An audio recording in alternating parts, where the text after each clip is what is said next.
Boa noite, pessoal. Tudo bem? Vamos fazer a nossa prece, rogando a Deus e a Jesus que nos dê discernimento para mais uma semana. Trazemos as sementes do que temos que desenvolver e também daquilo que precisamos desde cedo arrancar, que possamos discernir entre um e o outro. Pai nosso que estais nos céus, santificado seja o vosso nome, venha a nós o vosso reino, seja feita a vossa vontade, assim na terra como no céu. O pão nosso de cada dia nos dai hoje, perdoe as nossas dívidas, assim como perdoamos os nossos devedores. E não nos deixeis cair em tentação, mas livra-nos de todo o mal. Que assim seja. Graças a Deus e a Jesus. E vamos para mais um capítulo do nosso livro, Renovando Atitudes, capítulo 50. Tuas insatisfações. Vai nos falar do item 10, do capítulo 10 do Evangelho segundo o Espiritismo, bem-aventurados os que são misericordiosos.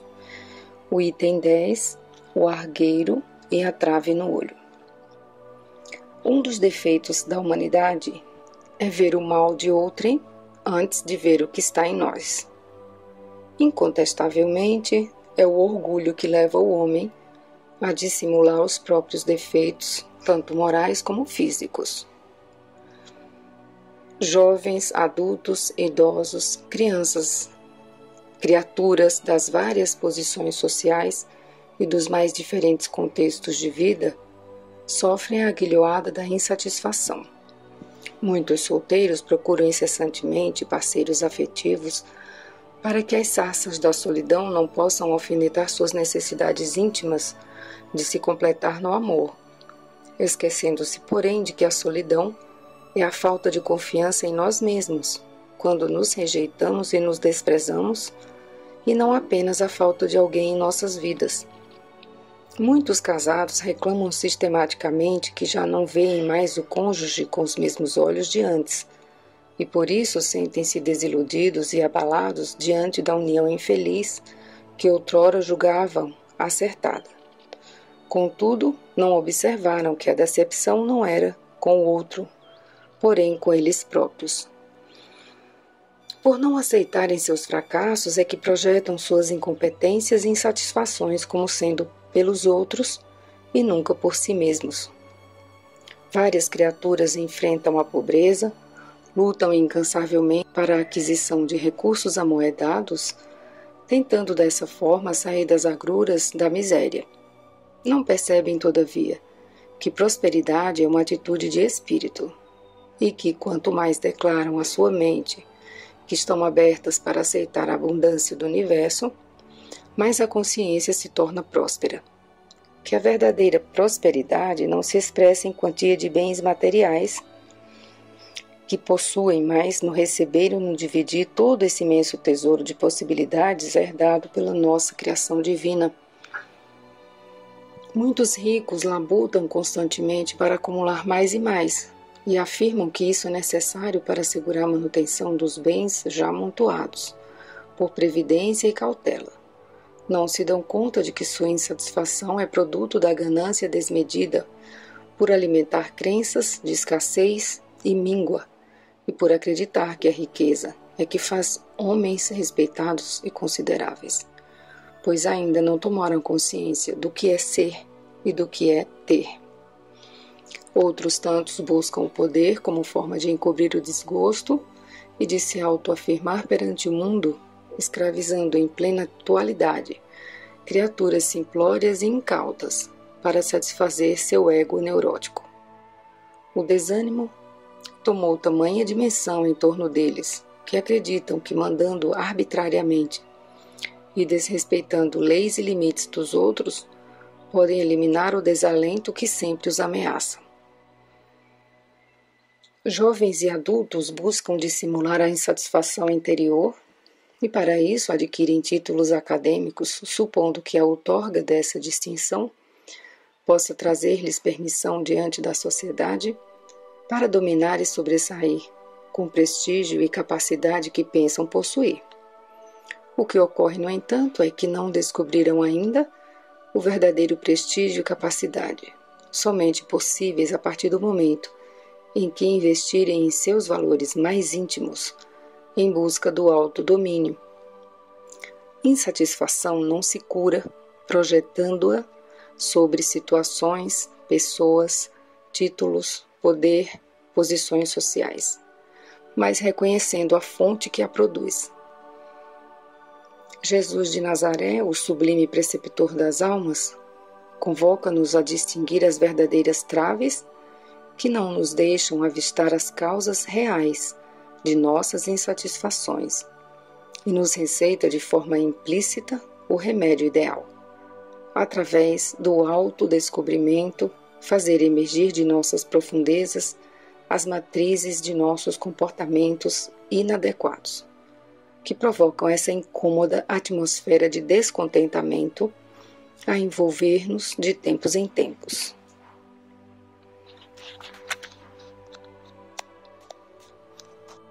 E no capítulo 29 do Pão Nosso, a vinha, Emmanuel vai nos orientar sobre perceber a nossa tarefa, perceber a nossa obrigação, entender a nossa obrigação no contexto. Isso vai evitar as insatisfações, vai trazer o foco para nossas possibilidades, ao invés de projetar no outro. E disse-lhes: Ide vós também para a vinha, e dar-vos-ei o que for justo. E eles foram. É uma passagem de Mateus 24. Ninguém poderá pensar numa terra cheia de beleza e possibilidades, mas vogando ao léu na imensidade universal. O planeta não é um barco desgovernado. As coletividades humanas costumam cair em desordem, mas as leis que presidem aos destinos da casa terrestre se expressam com absoluta harmonia. Essa verificação nos ajuda a compreender que a Terra é a vinha de Jesus. Aí vemo-lo trabalhando desde a aurora dos séculos, e aí assistimos à transformação das criaturas que, de experiência a experiência, se lhe integram no divino amor. A formosa parábola dos servidores envolve conceitos profundos. Em essência, designa o local dos serviços humanos e refere-se ao volume de obrigações que os aprendizes receberam do Mestre Divino. Por enquanto, os homens guardam a ilusão de que o orbe pode ser o tablado de hegemonias raciais ou políticas. Mas perceberão em tempo o clamoroso engano, porque todos os filhos da razão, corporificados na crosta da terra, trazem consigo a tarefa de contribuir para que se efetue um padrão de vida mais elevado no recanto em que agem transitoriamente. Onde quer que estejas, recorda que te encontras na vinha do Cristo. Vives sitiado pela dificuldade e pelo infortúnio? Trabalha para o bem geral, mesmo assim, porque o Senhor concedeu a cada cooperador o material conveniente e justo. E o capítulo 51 do livro Renovando Atitudes, Perfeição versus Perfeccionismo. Nos fala do item 1 do capítulo 17 do Evangelho segundo o Espiritismo, Sede Perfeitos. Item 1, Características da Perfeição. E se vós não saudardes, senão vossos irmãos, que fazeis nisso mais que os outros? Os pagãos não o fazem também? Sede, pois, vós outros perfeitos, como vosso Pai Celestial é perfeito. As tendências ao perfeccionismo têm raízes profundas e escondidas, revelando às vezes um grande medo indefinido e oculto. A diferença principal entre o indivíduo saudável e o perfeccionista é que o primeiro controla sua própria vida, enquanto o segundo é controlado sistematicamente por sua compulsão pertinaz. trazemos como somatório de múltiplas existências crenças negativas de que nosso valor é medido por nossos desempenhos bem-sucedidos e que os erros nos rebaixariam o merecimento como pessoa. Daí as emoções desconexas de medo, desagrado e punição.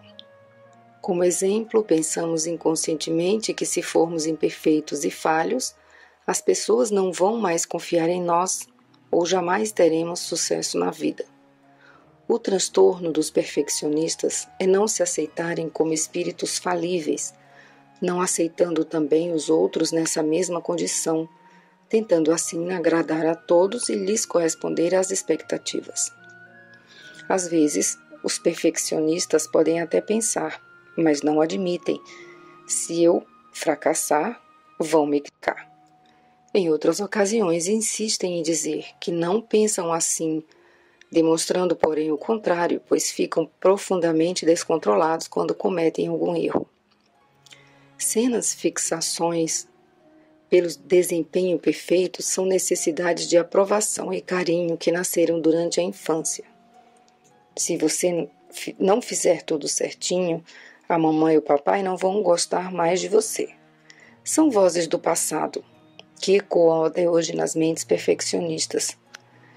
Esses distúrbios de comportamento levam em muitas situações os indivíduos a uma lentidão superlativa para fazer as coisas. Querem fazer tudo com tantos detalhes e precisão que nunca acabam o que estão fazendo. Outros são conhecidos pelo nome de proteladores, ou seja, adiam sistematicamente a ação por temer um desempenho imperfeito. Por exemplo, se começam a apontar um lápis, levam o objeto à destruição em alguns minutos pela busca milimétrica da perfeição. Outros sintomas ou sinais mais comuns: certas pessoas são obcecadas em dispor as coisas simetricamente, de modo que não fiquem 1 centímetro fora do lugar. Quanto mais verificam, mais querem checar, e mais têm dúvidas. Os perfeccionistas necessitam ser impecáveis, respondem a todas as perguntas, mesmo aquelas que não sabem corretamente. Por possuírem desordens psíquicas, buscam incessantemente controlar a ordem exterior, vigiando os comportamentos alheios como verdadeiros juízes da moral e dos costumes. Por não admitirmos o erro e por não percebermos que o único fracasso legítimo é aquele com o qual nada aprendemos, é que os conceitos de perfeição doentia perturbam constantemente nossa zona mental. Por isso, o erro não deve ser considerado como perda definitiva, mas apenas uma experiência de aprendizagem. Sede, pois, vós outros perfeitos, como vosso Pai Celestial é perfeito, disse-nos Jesus Cristo.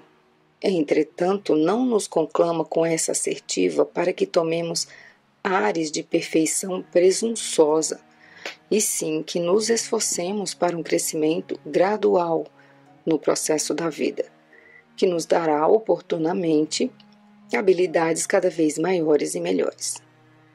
Somos todos convocados pelo Mestre ao exercício do aperfeiçoamento, mas contemos com o tempo e a prática como fatores essenciais, esquecendo a perfeição doentia, atrelada a uma determinação martirizante e desgastante, que nos faz despender enorme carga energética para manter uma aparência irrepreensível.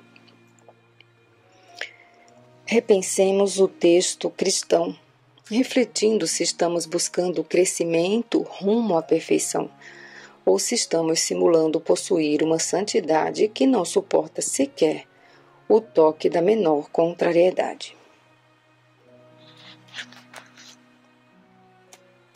E agora vamos ouvir de Emmanuel alguns conselhos que vão nos ajudar nas pequenas conquistas do dia a dia, que vão evitar a sensação de que temos que ser perfeitos, quando na realidade precisamos ter certeza que demos o nosso melhor. Apenas isso. No capítulo 66, Boa Vontade. Vede prudentemente como andais. É uma passagem de Paulo em Efésios 5:15. A boa vontade descobre trabalho. O trabalho opera a renovação. Renovação encontra o bem. O bem revela o espírito de serviço. O espírito de serviço alcança a compreensão. A compreensão ganha a humildade. A humildade conquista o amor. O amor gera a renúncia. A renúncia atinge a luz. A luz realiza o aprimoramento próprio. O aprimoramento próprio santifica o homem. O homem santificado converte o mundo para Deus. Caminhando prudentemente pela simples boa vontade, a criatura alcançará o divino reino da luz. Então, para essa semana, vamos pensar nessa palavra, aprimoramento. Isso nos dá a percepção da ação.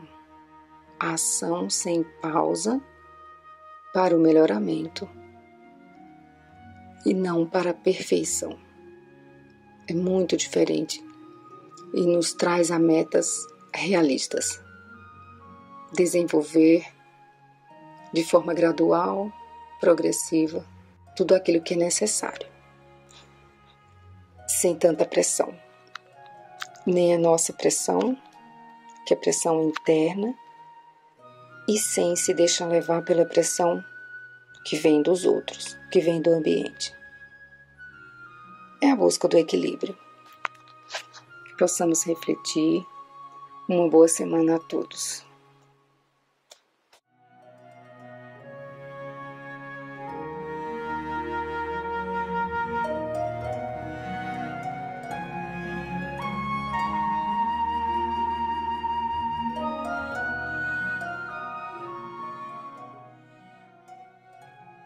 A todos que nos acompanham, nossos votos de muita paz. No livro Céu e Inferno, Allan Kardec nos traz no primeiro capítulo o futuro e o nada. Nós vivemos, pensamos, agimos, eis o que é positivo. Nós morremos, e isso não é menos certo. Deixando a terra, para onde vamos? Em que nos tornaremos? Seremos melhores ou piores? Seremos ou não seremos? Ser ou não ser, tal é a alternativa. É para sempre ou para nunca? É tudo ou nada? Ou viveremos eternamente, ou tudo se acabará sem retorno? Vale bem a pena pensar nisso. Então, logo no primeiro parágrafo, ele nos convida a essa profunda reflexão, buscando coerentemente as respostas. É muito importante que façamos essas questões, que tragamos para nós mesmos essas questões para percebermos até que ponto já temos o entendimento. E ele continua. Todo homem experimenta a necessidade de viver, de gozar, de amar, de ser feliz. Dizei àquele que sabe que vai morrer que ele viverá ainda, que sua hora será retardada. Dizei-lhe, sobretudo, que será mais feliz do que nunca fora, e seu coração vai palpitar de alegria. Mas de que serviriam essas aspirações de felicidade se um sopro pode fazê-las desvanecerem-se? Há alguma coisa mais desesperadora do que esse pensamento da destruição absoluta? Afeições santas, inteligência, progresso, saber laboriosamente adquirido, tudo será aniquilado, tudo estará perdido. Qual a necessidade do esforço para se tornar melhor, da repressão para conter suas paixões, fatigar-se para adornar seu espírito, se disso não se deve recolher nenhum fruto, sobretudo com esse pensamento de que amanhã talvez isso não nos servirá para nada? Se assim fosse, a sorte do homem seria 100 vezes pior do que a do animal, porque o animal vive inteiramente no presente, na satisfação dos seus apetites materiais, sem aspiração quanto ao futuro. Uma secreta intuição diz que isso não é possível. E mais adiante, ele encerra o capítulo colocando: o homem tem instintivamente a crença no futuro, mas não tendo até hoje nenhuma base certa para defini-lo, sua imaginação produziu sistemas que conduziriam à diversidade nas crenças. A doutrina espírita sobre o futuro, não sendo uma obra de imaginação, mais ou menos engenhosamente concebida, mas o resultado da observação de fatos materiais que se desenrolam hoje sob os nossos olhos, ela unirá, como já faz agora, as opiniões divergentes ou superficiais e conduzirá pouco a pouco e pela força das coisas à unidade na crença sobre esse ponto, crença que não estará mais baseada sobre uma hipótese, mas sobre uma certeza. A unificação feita no que concerne à sorte futura das almas será o primeiro ponto de aproximação entre os diferentes cultos, um passo imenso para a tolerância religiosa primeiro e mais tarde a fusão.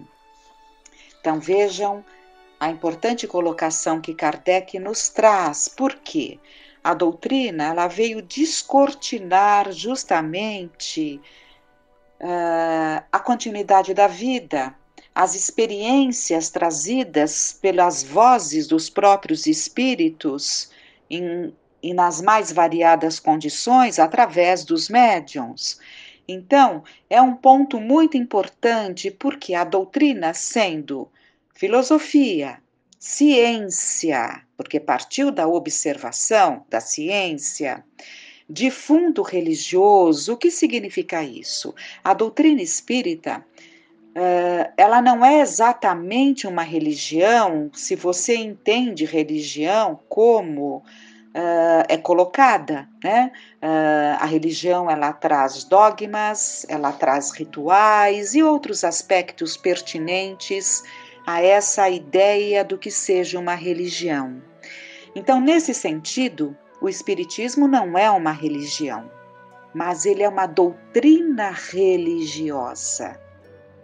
Portanto, ele está aberto a trazer para este conhecimento, aliás, a levar o conhecimento para as outras tantas crenças. Então, esse é o ponto maravilhoso, porque vai consolar a tantos corações sofridos que, dentro das suas crenças, da sua preferência na forma de crer, de entender, né, de praticar a sua fé, a sua religiosidade, mas ainda não encontra essas respostas de uma forma mais positiva, mais clara. E aí, então, vem o Consolador.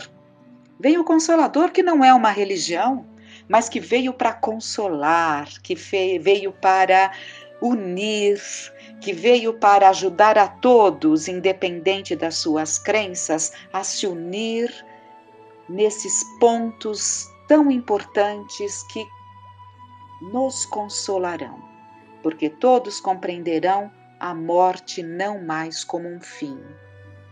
E todos entenderão que toda a luta, em todos os sentidos que fazemos, para fortalecer os nossos laços afetivos, para nos empenharmos nos nossos deveres para com todos aqueles que estão junto a nós, tem um sentido porque a vida continua, tem um sentido porque aqueles que partirão antes ou que já partiram, continuam vivos, pulsantes, amando, se alegrando e chorando, quantas vezes próximos a nós. E no livro Mãe, Antologia Mediúnica, de Chico Xavier, nós temos uma página muito interessante, que é uma carta de uma mãe. Páginas de saudade e ternura. Minha querida filha, Deus abençoe a vocês todos, concedendo-lhes muita saúde, alegria e paz. Suas preces e pensamentos me buscam na vida espiritual como vivos apelos do coração. Nossas lágrimas de saudade se confundem. Morrer, minha filha, não é descansar, porque o amor, principalmente das mães, é sempre uma aflição permanente do espírito.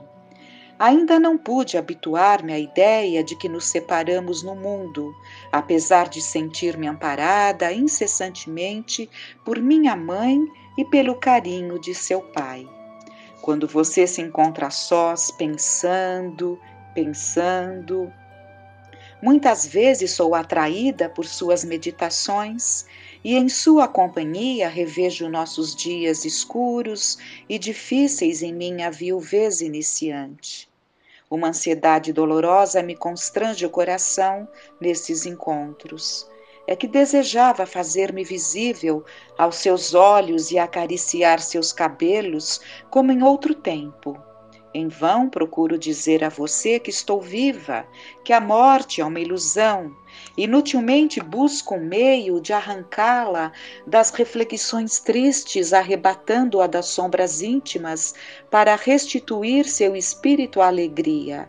Mas sou forçada a receber suas perguntas doloridas e esperar. Filha do meu coração, rogo-lhe, se reanime. Não estamos separadas para sempre. O túmulo é apenas uma porta que se abre no caminho da vida que continua sempre vitoriosa. Quando você puder, interesse-se pelos estudos da alma eterna. Guarde a sua fé em Deus como lâmpada acesa para todos os caminhos do mundo. Tudo na terra é passageiro.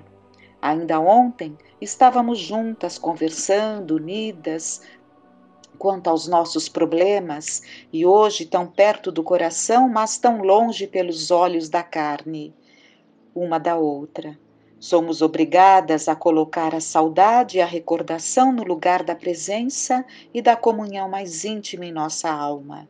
Tenha paciência, minha filha, e nunca perca a serenidade. Estarei com você em todos os seus passos.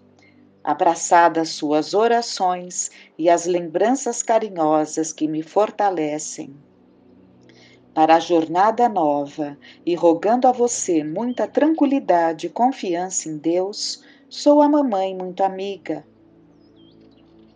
que vive constantemente com você pelo coração.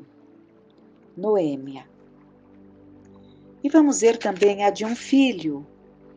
Meus queridos pais, por mais me esforce, não consigo arrancar do lápis a nota de minha alegria em lhes comunicando o reconhecimento e o júbilo que me vão dentro d'alma. Creio hoje que as mais belas expressões da natureza no mundo são silenciosas e mudas, porque a palavra talvez lhes desfigura a beleza.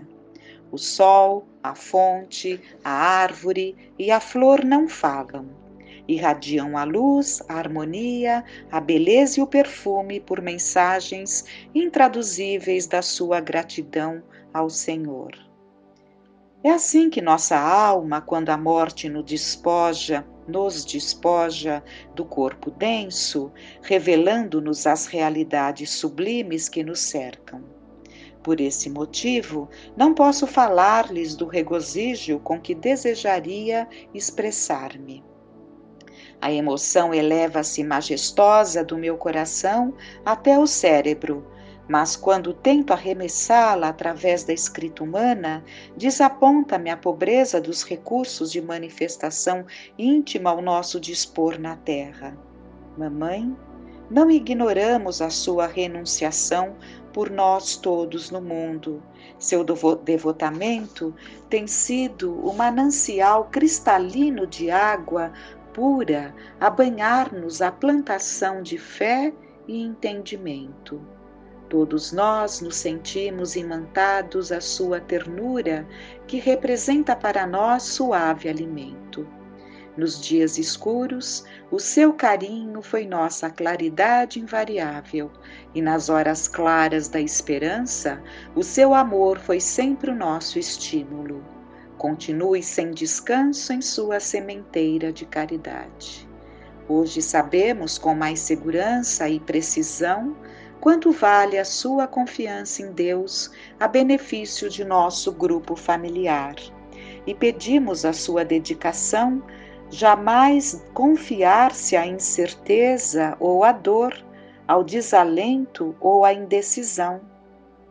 Além dos nossos, a sua e a nossa família espiritual crescem constantemente em busca de nosso concurso fraterno, e deste modo desejamos sabê-la forte e bem disposta para todas as tarefas que o Senhor nos confiou. Não pense estejamos distantes, vivemos unidos em espírito na mesma faixa de serviço e compreensão. A sua bondade tem sido instrumento de muitos para muitos, e mais do que nunca, precisamos de sua coragem e de sua devoção ao bem para o trabalho que nos cabe desenvolver.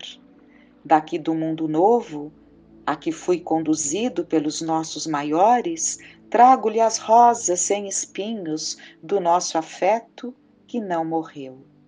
A morte nos mergulha no sono por algumas horas, para arrebatar-nos depois a bênção do dia. Tudo é vida a estender-se sem fim. Tudo é grandeza divina a dilatar-se perante os nossos olhos, do grão de areia aos mundos distantes nos confins do universo. Não permitamos que a tristeza se avizinhe de nós. Deus é o sol de amor que nunca se apaga, e a vida é o coro de alegrias eternas que lhe flui do coração. Reunindo todos os nossos no mesmo abraço de carinho e de amor, saudades e confiança de todos os dias, sou o filho que lhes pede a bênção e que lhes beija as mãos com muita ternura e reconhecimento. Itamar. E nós percebemos que é o trabalho que nos une, né? É o trabalho abençoado no bem que se faz presente nos nossos lares, que se faz presente nos nossos trabalhos remunerados, que se faz presente nos grupos a que nos associamos para os trabalhos benditos em favor do próximo. Enfim, junto a todos aqueles que cruzam o nosso caminho, o nosso trabalho no bem é o que nos une. É o que nos aproxima aos afetos que nos antecederam. E mesmo aqueles que ainda porventura não tenham despertado para esse bem maior, que é a vida plena, que é a vida entregue a fazer algo por alguém a cada momento que se apresente, aquele que ainda, mesmo despojado do corpo físico, não tenha se atentado a isso, o nosso empenho no trabalho do bem o atrairá também. E serão momentos em que muitas vezes poderemos estar juntos, em que quando as nossas mãos se estendem a alguém, estará ali junto, de mãos dadas, aquele afeto querido que participa conosco. E é assim, é o bem que nos une. Atentemos muito a isso e transformemos a nossa saudade, quantas vezes o nosso momento de choro, em trabalho abençoado, e sentiremos a vibração amorosa dos afetos queridos junto a nós. Tenhamos uma noite de paz.